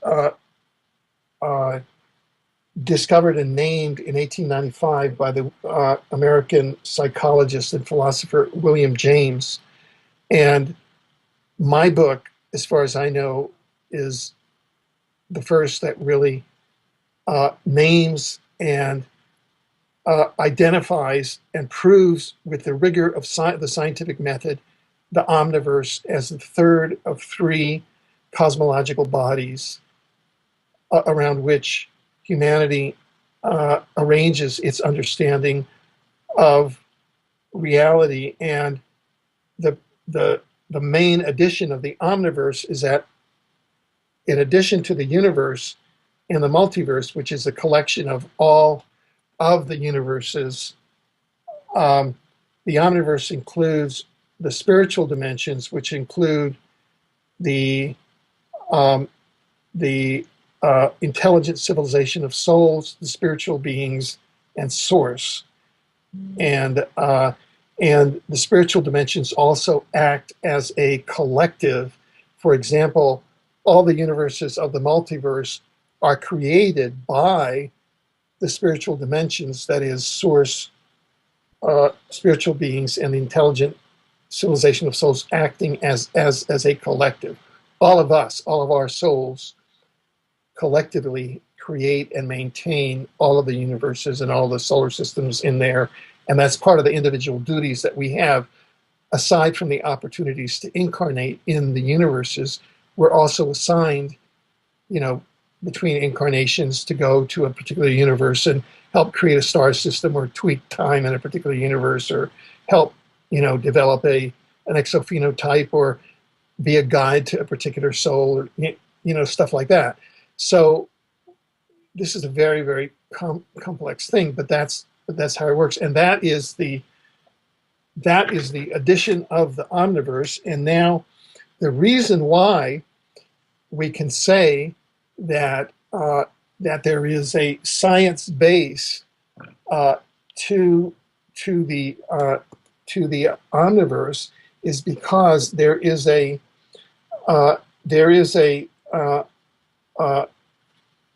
are a number of databases which support the survival of the human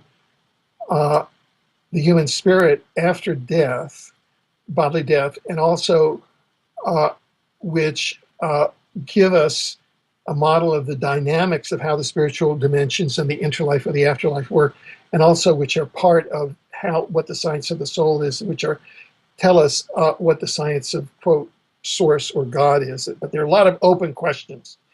And it may be that there is no God, that everything has existed forever, and there is no original source, and we all have existed forever.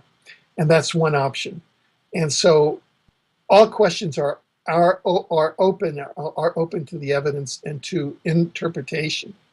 Now, having said all of that, among the databases, we'll start with a technical database of ITC, of instrumental trans communication, and this has really helped it a great deal, is the development of computers, video, and cell phones have really gone light years to communication with intelligences in the dimension of the interlife or the afterlife.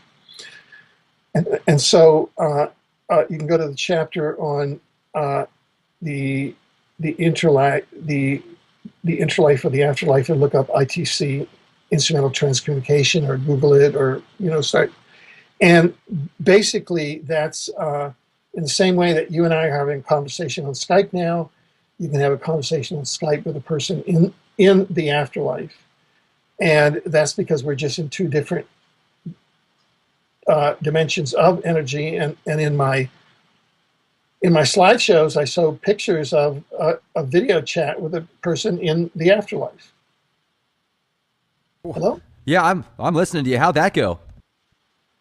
You can go to websites and have video chats with people in the afterlife. I have a friend who had a conversation on a cell phone with a person in the afterlife, because a person in the afterlife had to get an important message to them, and they just called them on their cell phone. In other words, once you get into it, all these barriers break down. We're just inside a dimensional ecology, and it's all energy. So what do you think happens after we leave this physical presence? Where do we go? It all depends on your mind. Okay, let's say I don't know, where are you going to go? No. I mean, put it this way. It all depends on your mind, plus the stuff the program that is set up for you, plus your category of soul, plus 1,000 other things. Okay. Okay. In other words, it's unique. Now, I don't know this 100% because I haven't been there, and I'm not reporting back, although I've read a lot of near-death experiences, right? Uh-huh. And I've researched that, and I've researched a lot of i.e., when I took the database, one of the main databases, remember you have a standard laboratory protocol and Okay. replicable results. Um, uh, it is possible through a certain laboratory protocol on hypnotic regression to have soul memories of the interlife, and to have that over many thousands of cases, and for that to be replicated. So you're replicating those over 1, 2, 3, 4, 5, 6, 7, 8, 9, 10, up to 7,000 cases, right? Uh-huh. Of people who are accessing their soul memories of the interlife using a laboratory protocol of hypnotic regression. Yeah, I've heard of those before, and Yeah. So, and what they're describing is how the interlife works, and how how souls are created, and what souls are, and how soul development works, and how the whole system works, right? So it's like when I started out in exopolitics, and if you want to know how the Arcturians work, right? Well, there's a 4-volume set with an Arcturian telepath who in 4 volumes sets out how the Arcturians have set up their mission to Earth. And then you correlate that with other exopolitical research, so you develop an understanding of that. Or if you are doing any other sort of anthropological research with, particular tribes in the Amazon, or urban anthropology, or any sort of sociological research. Exopolitics is similar, but it's multi-dimensional. So I undertook the same sort of research and integration in integrating the results and content of the afterlife research into the working model of the omniverse. But that's just one category.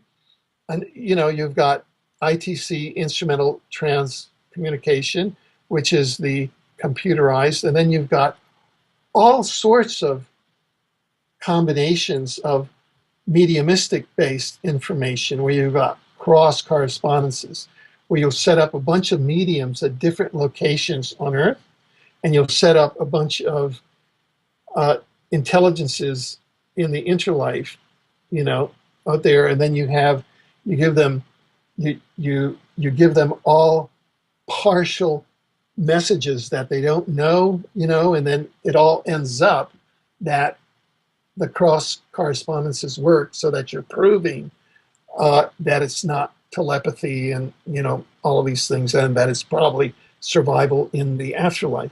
And then there are all sorts of another scientific study is based on, for example, the work of the late Dr. Ian Stevenson of the University of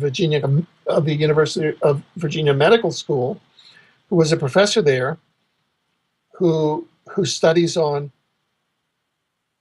reincarnation, typically between the ages of 3 and 8 or 9, young children will have detailed spontaneous memories of prior lives.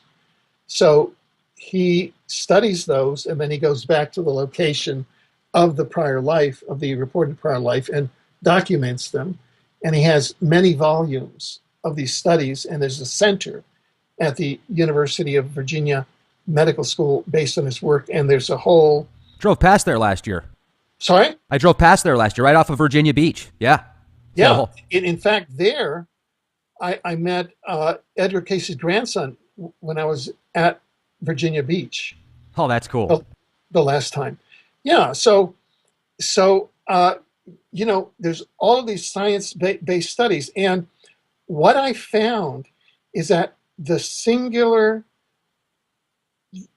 biggest boundary in keeping most humans from integrating all this stuff is either fear of judgment or strangeness, or I shouldn't be studying this because it's, part of the devil. And all of that came when religion went into the area of science. See, the whole area of the spiritual dimension of the afterlife and God, etc., was in the area of science. And then when the Anunnaki came and this whole rebellion came down, the ETs, as part of occupying Earth, this goes back to the universe, the multiverse, and the omniverse. With the Sumerian astronomers, they went out and said, oh, there's the universe. And they blocked out the omniverse part. They blocked out the spiritual dimensions and not science. And they said, we're part of that because we're the gods. You see what I'm saying? And they made it fuzzy for the humans because they wanted the humans to worship them.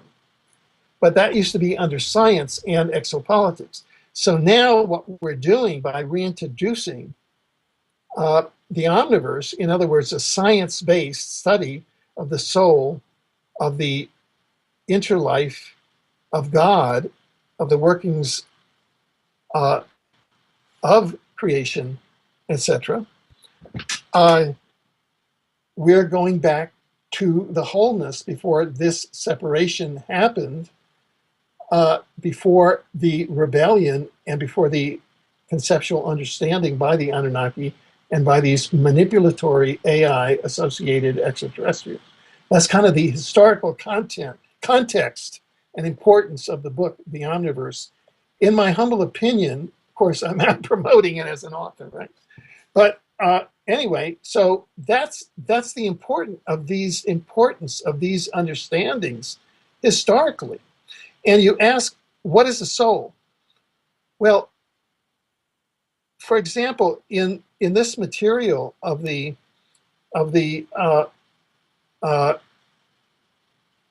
soul memories of the interlife, they put it in an analogy. If you think of source as a sea of light, a soul is an egg of light. And what I take that as is a holographic fragment. And according to holographic principles, the whole of the hologram is in each part. So the whole of God, of Source, is in each part of us. So that, when you say namaste, I salute the God within you, that's literal. Well, and also the holographic possibilities of this reality is incredible. I read the book by Michael Talbot, Holographic Universe Theory, that was fascinating. And so many people that I've talked to, including yourself, the research that has been done is very well connected with what he talks about. So that's a pretty good reference point, I think, for the layman to understand the whole theory without getting into quantum physics and entanglement with years and years of research. So I love how you've put it all together too, Alfred. You've just brought so much to the table this afternoon, and I really appreciate what you're doing. For those that have had the opportunity to listen to this broadcast, check out Alfred's work at exopolitics.com. Also a fantastic YouTube channel, youtube.com/exopoliticstv. And then you've got a great site, newsinsideout.com. So ton of information there. You could spend hours and hours and hours for days and days and still not get to all the stuff you've put out there. So anything on the horizon for you, Alfred? Yeah, if you talk to a person like me, I was born as a 5-planet Gemini. So that's like a super communicator. Nice. So we're always creating. So I've got a book underway, and we're going to be, which is called Navigating the Omniverse, and that'll be out soon toward the end of this year or beginning of next year. And I'll be presenting at the conferences in Washington State, in LA, and together with my wife Jerry DeStefano Weber, PhD, she and I are going to present a workshop called Navigating the Omniverse at Vancouver's Body, Soul, and Spirit Expo on April 17th, 2016. And if you get advance tickets, you can get them at exopolitics.com or whatever. You get a free copy of the Omniverse with it, and they're only $20. So you're getting either a free ticket or a free book. So that's about the best deal that I've heard on the planet. No, that's great. Well, yeah, fantastic. Once again, it was a real honor to speak with you, and please keep us informed. Have a fantastic day, Alfred. Really appreciate it. Thank you very much. Thank you.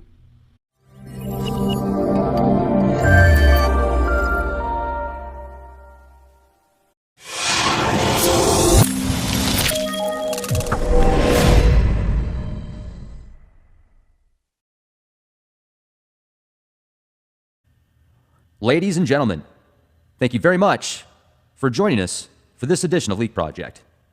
I am your host, Rex Bear, and we have a key figure tonight in the disclosure movement, Alfred Webre,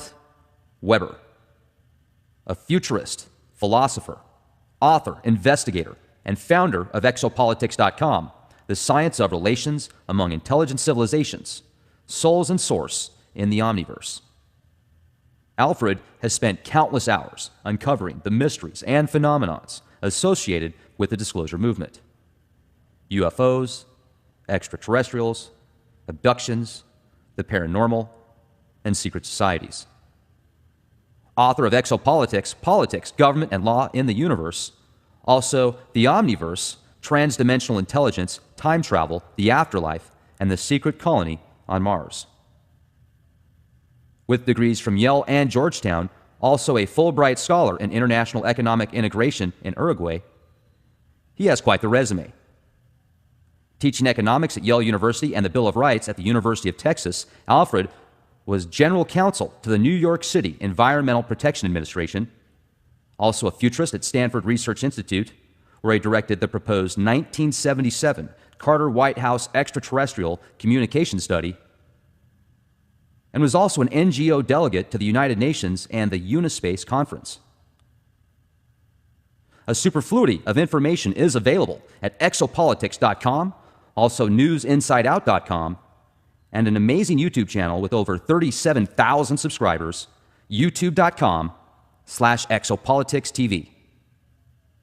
Alfred, thank you so much for taking the time out of your day to spend it with us here at the Leak Project. How are you doing? No, I'm very happy to be here, and I'm looking forward to our conversation. And thank you for summarizing my work in that very clear and economical way. I really appreciate that. My pleasure. It's just an honor to have you on the show with us. I talked to you briefly before this, and you've got like 40 years in this field. That's just amazing. I'm certainly looking forward to picking your brain, and I know our audience is as well. If you could just give us a brief description of what brought you down the rabbit hole with the path of disclosure. Uh, yes, that's funny. It always turns out to be a personal story, I think, of how people get into the multidimensional perception of reality, kind of from the mainstream, because I was raised strictly inside of a mainstream family and with, quote, mainstream education at the time. And toward the end of 1973, toward the end of 1972, I was, as you mentioned, general counsel of the Environmental Protection and Administration of of of New York City, and my bosses, Mayor John Lindsay, decided he wanted to run for president of the U.S., and my immediate boss, Jerome Kretschmer, decided he wanted to run for mayor of of of New York. And I really didn't want to go that way. In fact, I had been feeling that the what we call 3D uh, scientific canon, sort of the time space uh, paradigm that we're in, really didn't supply the answers for life or the answers for how we should live life on this planet. And I was moving away from that for so that rather than continue along that particular timeline or career path, I chose to leave my job in government, and I reached out and through various connections, I met a gentleman who was a professor of experimental psychology and an expert in parapsychology and extraterrestrial studies, and started working with him. And by that June, I had written my first book in the area, which was published by G.P. Putnam's, called The Age of Cataclysm. And it set out the context communication theory, which holds that extraterrestrial and UFO encounters are actually symbolic communications from the intelligence behind an encounter to human contactees, in the same way that a dream is a symbolic communication to one's subconscious. So that uh, at that time, that particular event, kind of jumping outside, I started out as a Wall Street lawyer in 1969, and then by June of 1973, here I was writing books about the context communication theory of ET communications. And when I arrived in New York in 1969 to take up my duties as a Wall Street lawyer in the largest international law firm in the world, Cleary, Gottlieb, Steen, and Hamilton, I had no idea that 4 years later I would be writing probably one of the leading, books carrying the leading theories on ET communications. And within 3 years of that, I would be a futurist at Stanford Research Institute and leading a White House staff approved project, the first civilian-led scientific study of ET communication at the White House level in U.S. history, until the Pentagon came in and shut it down through threats. Uh, I had no idea that was the sort of the journey that my life was going to take, but I got a very rapid and very dramatic, and in some ways very traumatic, introduction to real-time exopolitics, which is that once you get down and you start trying to change things, you find out that behind the scenes there are a series of different races and different interests within the human race that are competing with each other and don't want the public to know much of what's going on. So that's kind of a capsule summary of how I got started in this field. So when you said the Pentagon threatened you guys, could you get into that a little bit? Yeah, there were two areas. I can give two specific anecdotes, and this is very, very specific. And they've had it's had repercussions for the direction of my entire life. In October of 1977, I had already received approval for my proposal for the proposed Carter White House extraterrestrial communication study, which, as you know, Jimmy Carter had during his campaign stated that if he was elected, he would open up the UFO files. And I took that seriously. And prior to his election, met at a dinner on Capitol Hill with some of his inner circle. And it was at that dinner that this project was conceived. And then I went to Stanford Research Institute, was hired as a futurist on the basis of this project, went to the White House, met people who were predisposed to this on the domestic policy staff, and they approved it. And from there, I had a meeting set up with an assistant secretary of defense at the E-ring of the Pentagon, which is the inner ring of the Pentagon. And I remember it very vividly because I got to the inner ring of the Pentagon and I looked through the windows and I wondered what was at the inner ring. And at that time, there was a picnic table with one of those umbrellas, you know, those kind of striped umbrellas over the picnic table that was sitting with chairs right at the inner ring of the Pentagon. So it was kind of, and so I sat there waiting for my meeting with the Assistant Secretary of Defense, which I was doing basic research at that time on space-based platforms for space-based weapons, because we had to know all of that if we were going to start dealing with some of the protocols that had to be put into place with extraterrestrial communications. Because if there was an active war going on between certain ET civilizations with the space, which the space-based platforms implied, that had to be an explicit part of that study. So I was there, and as I was in the ante room, I know that this is going to sound really strange, but should I go into detail or should I just kind of Absolutely, please. Okay.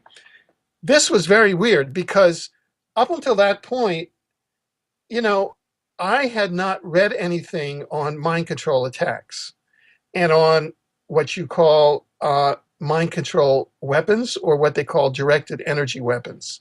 And these are electromagnetic weapons that are directed at one's kind of subtle mind so that they disorient you. And I was in a very large waiting room. There was a female secretary across from me, and I was seated in a large leather couch. And to the right was this was all kind of paneled. It was very elegant. You know, an assistant secretary of defense has a high rank inside the Department of Defense, and so I was waiting for the assistant secretary of defense. And at that time, I just want to set a little bit more of context. About 3 weeks before, I had been named to a U.S. Senate panel on U.S. security needs for the 21st century. And I'd flown to Washington, and had been the resident futurist. Mind you, I was about 30 years old, right? And I was sitting around a big table, an enormous table, maybe about 40 feet long, inside a paneled US Senate conference room. And around that were the head of the Defense Intelligence Agency, the head of the, uh, you know, I was seated next to Senator Sam Nunn, who at that time was like the dean of the US Senate on uh, defense. All of the uh, Paul Nitze, all of the sort of the creme de la creme of the establishment, of the leadership of the US defense establishment was part of that panel. And I was part of that panel also, as was Rear Admiral Jean Larac, with whom I was writing a book called, uh, uh, uh, which was on the abolition of nuclear weapons because of the horrors that a nuclear war would bring. So I was familiar enough with all of the personalities at that level. And I was in a very rarefied atmosphere.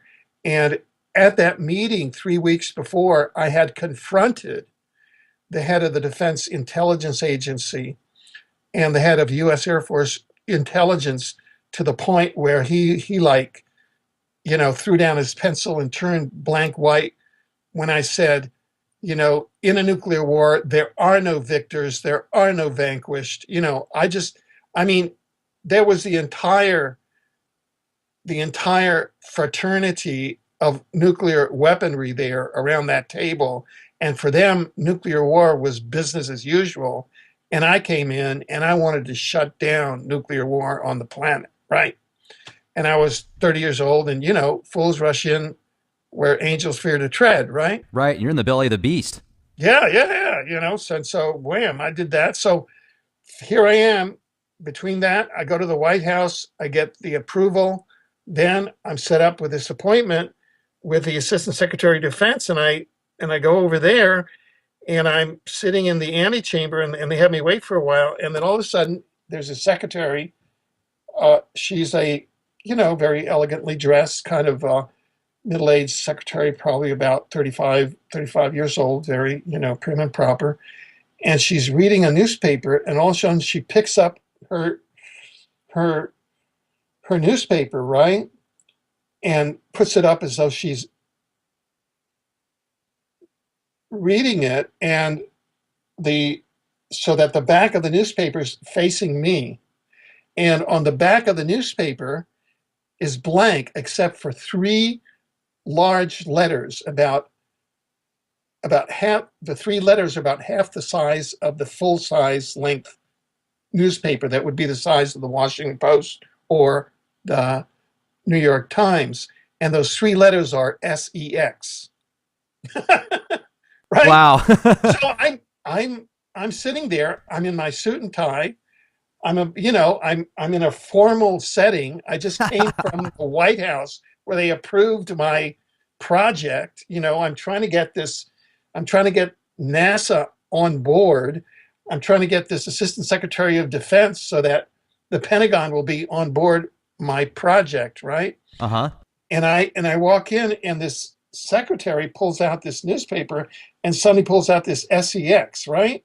And Right. things start to get very weird because I feel as though I'm being beamed by some electromagnetic beaming. Wow.